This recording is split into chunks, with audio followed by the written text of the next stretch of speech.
இப்போ வாங்க போகலாம். மறக்காமல் இந்த வீடியோ பார்க்குறவங்க மறக்காமல் லைக் அண்ட் சப்ஸ்கிரைப் பண்ணிடுங்க. இப்போ வாங்க கைஸ் வீடியோக்கெல்லாம் போகலாம். சிஎஸ் ரேங்க் ஸ்டார்டட் மேட்ச்சு பார்த்தீங்கன்னா கன்ஃபார்மாக நான் போடுறேன். இன்னொரு வாட்டி என்ன போடுறேன்னா நாங்கள் ஃப்ரெண்டாக வளருதுலாம் நாங்கள் கன்ஃபார்மாக போடுறோம். என்ன தடவை போட்டுருவோமா? போட்டுடலாம் அடுத்த நாங்கள் இது போடுறேன். அடுத்த வாட்டி நான் பிஆர் போடுவோம். பிஆர் அதுக்கப்புறம் கக்காஷி இது சீரீஸ்லாம் வருது, அதுவும் செக் அவுட் பண்ணி பாருங்கள். நம்ம டீமில் ஃபஸ்ட்டு ஏதோ இங்கே இந்த ஒழுங்காக பேசுகிறா, மனசுக்குள்ளே பேசுனா அப்படி கேட்கும். இது என்ன கப்பலாடா?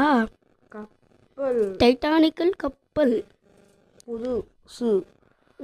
புதுசாக வந்திருக்கு. நம்ம இதில் சும்மா சொன்னேன், எல்லாம் வந்திருக்கும். எல்லா பிளேயருக்கும் தெரியும் இதெல்லாம். பழைய இதா, ஆனால்